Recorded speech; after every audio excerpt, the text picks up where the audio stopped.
Sobat JKN, balik lagi di Permen Perbincangan Tarik JKN bareng aku, Happy Virus, annyeonghaseyo, Hochimida. Nah, di episode kali ini, di episode ke-13 season kedua, kita akan membahas tentang WNA. Karena sekarang lagi musim nih, WNA yang datang ke Indonesia. Dan kali ini kita sudah ditemani oleh Ibu Tati. Hai Ibu Tati. Hai Sobat JKN. Hai Ibu Tati, mungkin boleh kenalan lagi nih kepada Sobat JKN di rumah, mungkin yang belum nonton episode sebelumnya. Selamat sore Sobat JKN. Perkenalkan, nama saya Hartati, sebagai Kepala Bagian Mutu Layanan Kepesertaan Kantor Cabang Parepare. Oke, mutu layanan ya Bu ya. Berarti Ibu mengurusi semua layanan peserta. Nah, kali ini Bu kita bahas tentang orang-orang yang wajib terdaftar di program JKN. Apakah Bu masih ada orang-orang di luar sana yang bertanya, emang wajib ya aku daftar di JKN? Buat apa sih JKN, orang nggak pernah sakit? Mungkin bisa jelasin lagi nih ke Sobat JKN yang di rumah, kenapa sih? Apakah semua wajib terdaftar? Ya, yang disampaikan Poci itu betul ya. Jadi seluruh penduduk Indonesia wajib terdaftar sebagai peserta JKN. Tidak terkecuali warga negara asing yang tinggal di Indonesia sekurang-kurangnya 6 bulan. Jadi wajib terdaftar sebagai peserta JKN. Mungkin banyak yang bertanya, kenapa harus jadi peserta JKN? Yang pertama, itu sebagai perlindungan untuk peserta dan keluarganya. Oke. Ya, terutama untuk biaya pelayanan kesehatan yang mahal ya.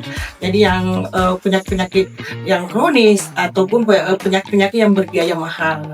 Kemudian gotong royong. Nah, di sini prinsipnya dari program JKN ini adalah itu gotong royong, di mana kita tahu bagaimana orang yang sehat membantu yang sakit. Bisa dibayangkan kalau misalnya tidak terdaftar menjadi peserta JKN, itu biayanya cukup besar. Sebagai contoh ya, saya kasih contoh. Misalnya penyakit jantung, itu operasi jantung itu biayanya bisa menghabiskan sampai 130 juta satu kali tindakan. Nah, bisa kita bayangkan kalau berlaku sebagai pasien umum. Nah, ini untuk kasus pasien jantung yang bergotong royong itu ada 3.095 peserta yang iurannya kelas 3 membantu satu kasus penyakit jantung. Nah, selanjutnya kenapa kita jadi peserta JKN? Yang tiga itu patuh terhadap regulasi. Karena tadi yang pertanyaan pertama, kenapa harus jadi peserta JKN? Wajib menjadi peserta JKN. Artinya, kalau sudah jadi peserta JKN, kita sudah patuh terhadap regulasi yang ada. Oke, tadi sampaikan Ibu Tati ya, bahwa kalau misalnya kita nggak pakai tuh nggak usah khawatir ya Bu, karena banyak orang yang pakai. Jadi iuran yang kita setorkan nggak dibilangkan atau tidak kita simpan ke kantong pribadi ya Bu, tapi digunakan untuk peserta-peserta lain yang butuh pelayanan. Nah Bu, sekarang saya tanya lagi sebelum sampai ke yang jauh-jauh lagi. Tadi kan ini kan sempat tanya nih, kenapa sih ini sifatnya wajib? Karena harus sesuai patuh pada peraturan. Ini kayak pemerintah nih ngatur-ngatur orang, kalau aku nggak punya duit gimana?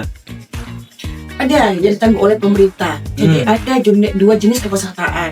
Ada yang ditanggung oleh pemerintah pusat, itu penerima bantuan iuran jaminan kesehatan, dan ada juga yang namanya penerima bantuan. Terus yang kedua itu ada yang namanya PBPU Pemda. Peserta bukan penerima upah yang ditanggung oleh pemerintah daerah. Itu yang bayarkan iurannya adalah pemerintah. Oke, berarti sebenarnya tadi balik lagi ya Bu, bahwa sebenarnya itu pemerintah hanya ingin kita terlindungi dulu ya. Jadi kalau misalnya kamu nggak punya uang, nggak usah khawatir, ada yang gratis. Tinggal bagaimana peserta atau Sobat JKN di rumah bijak memilih ya Bu. Kalau misalnya memang merasa tidak mampu, bisa daftar yang gratis. Tapi kalau misalnya memang mampu dan ingin membantu tadi sifat gotong royongannya, bisa daftar yang berbayar ya Bu. Nah, sekarang kita masuk ke yang penting-penting. Kalau misalnya aku nih kan sekolah di luar negeri Bu, swasta maksudnya. Di luar negeri. Nah, kalau aku di luar negeri nih, tadi kan Ibu bilang WNA sekurang-kurangnya 6 bulan harus terdaftar program JKN. Kalau aku lagi di luar negeri, apakah aku harus pakai juga atau enggak? Ya, untuk saat ini kepesertaan JKN itu baru ada di Indonesia. Oke. Jadi belum ada pelayanan di luar negeri. Nggak bisa ya pakai BPJS di Singapura. Belum. Namun ada ketentuannya. Jadi peserta yang warga negara Indonesia, kemudian mungkin ada pendidikan di luar negeri, ataukah ada tugas belajar barangkali ya atau bekerja di luar negeri itu boleh dinonaktifkan sepanjang ketentuannya adalah minimal 6 bulan di luar negeri. Kemudian gajinya itu memang sudah tidak digaji di Indonesia. Jadi intinya kalau sudah keluar negeri karena nggak bisa dipakai juga, jadi bisa dinonaktifkan ya Bu, sesuai dengan syarat-syarat tadi disebutkan sama Ibu Tati. Jadi kalau misalnya pegawai tadi ya, yang kayak tadi misalnya kalau kuliah misalnya di luar negeri, itu bisa dinonaktifkan juga sama. Kemudian persyaratannya tinggal melapor ke Bidang Kesehatan dengan ada berkas yang harus dilakukan untuk. Kalau misalnya aku cuma mau liburan aja Bu, misalnya aku 2 minggu di Hong Kong gitu. Kalau yang seperti itu tetap harus selalu peserta. Jadi tidak berlaku untuk nonaktifan. Berarti kalau aku di luar negeri hanya dalam waktu dekat nggak bisa dinonaktifkan? Tidak bisa. Paling cepat berapa lama? 6 bulan. 6 bulan. Betul. Itu tadi kalau misalnya kita jalan-jalan ke luar negeri. Nah sekarang saya tanya terkait dengan apa yang tadi disampaikan oleh Bu Tati bahwa WNA juga harus daftar program JKN. Kenapa sih Bu? Aturannya di mana sih? Ya, jadi itu jelas di aturannya ada di Peraturan Presiden Nomor 82 Tahun 2018. Di situ dijelaskan bahwa seluruh penduduk Indonesia wajib terdaftar sebagai peserta JKN, tidak terkecuali warga negara asing yang tinggal di Indonesia paling sedikit 6 bulan. Paling sedikit 6 bulan. Jadi selama 6 bulan lagi ya Bu. Kalau misalnya WNA yang bekerja atau berada di Indonesia wajib terdaftar. Nah, kalau misalnya gitu kan katanya BPJS Kesehatan terintegrasi dengan NIK. Lah kan kalau bule nggak punya NIK Bu, jadi ngapain apa? Kalau untuk warga negara asing karena memang tidak mempunyai NIK, itu bisa menggunakan KITAS, keterangan izin tinggal terbatas. Berarti walaupun dia nggak punya NIK dia bisa menampilkan KITASnya itu ya Bu. Ya, nah, gitu kan tadi kan sudah terdaftar wajib. Sekarang aku tanya tentang iurannya. Ini kan dunia indeks ekonomi, kan jarak antara rupiah dengan luar negeri kan beda nih. Apakah ketika bule-bule ini terdaftar di Indonesia BPJS-nya menggunakan kurs di daerahnya atau menggunakan nilai yang sama dengan WNI yang terdaftar dalam program JKN? Ya, jadi yang iurannya warga negara asing atau warga negara Indonesia itu sama, menggunakan ketentuan di program JKN, yaitu menggunakan rupiah. Nilainya juga sama ya Bu ya? Ya, betul. Kelas 1 berapa, kelas 2 berapa? Ya, betul. Berapa? Kalau kelas 1 itu 150 ribu per jiwa per bulan, kemudian kelas 2 100 ribu per jiwa per bulan, dan yang kelas 3 42 ribu per jiwa per bulan. Namun untuk kelas 3 itu ada subsidi dari pemerintah sebesar 7 ribu, sehingga peserta hanya membayar 35 ribu per jiwa per bulan. Itu tadi kewajibannya ya Bu. Sekarang saya tanya, haknya sama nggak sih sama kayak peserta yang ada di Indonesia? Ya, betul. Jadi hak dari peserta warga negara asing maupun warga negara Indonesia itu haknya sama, mendapatkan manfaat dari program JKN. Salah satunya adalah pelayanan kesehatan. Berarti semua dapat hak yang sama, kewajiban juga sama ya. Nggak ada beda-bedanya sama sekali. Nah, terakhir nih Bu, saya mau tanya, kalau tadi kan kewajiban sama, hak sama, apakah berobat juga sama? Masa Ibu bayangin, masa bule ke puskesmas Bu?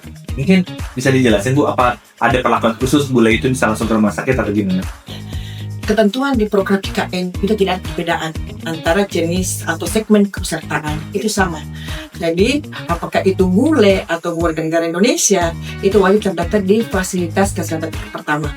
Di Vaskes tingkat pertama ada pilihan. Jadi bukan hanya puskesmas, tetapi ada juga namanya tempat praktek dokter umum. Ya, jadi atau ada juga namanya klinik pertama. Jadi bisa memilih, peserta boleh memilih. Dan untuk terdaftar tidak harus satu keluarga harus di tempat yang sama. Bisa berbeda fasilitas kesehatan. Nah, kalau misalnya perubahan Vaskesnya bule ini, apakah bisa menggunakan aplikasi mobil JKN atau dibantu dari kantor cabang atau bisa lewat Pandawa yang Ibu pernah cerita? Bisa lewat Pandawa, bisa lewat mobil JKN, dan bisa ke kantor cabang BPJS Kesehatan. Berarti sama aja Ibu ya? Ya, sama aja. Berarti sebenarnya sama aja, WNI, WNA semua sama aja. Kalau minimal tinggal di Indonesia 6 bulan, wajib terdaftar. Kalau kita di luar negeri sampai 6 bulan juga bisa dinonaktifkan ya Bu, asalkan sesuai dengan syarat dan ketentuan yang berlaku ya. Oke, nah itu tadi perbincangan kita terkait dengan kepesertaan WNA. Mungkin ada pesan apa nih dari Ibu Tati ke sobat-sobat JKN yang WNA, mungkin dalam bahasa Inggris mau disampaikan pesan perwakilan dari PBB. Ya, jadi untuk sobat JKN, kepesertaan JKN ini adalah wajib. Jadi siapapun itu, apakah itu warga negara asing atau warga negara Indonesia, itu memang wajib terdaftar sebagai peserta JKN. Karena pemerintah ingin memastikan seluruh penduduk Indonesia atau seluruh yang berada di Indonesia itu terlindungi kesehatannya.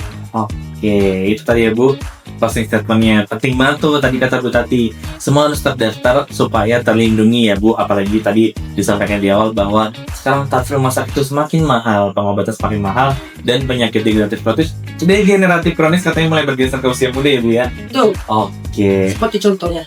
Iya, ini hipertensi saya. Jadi hipertensi karena beban kerjaan.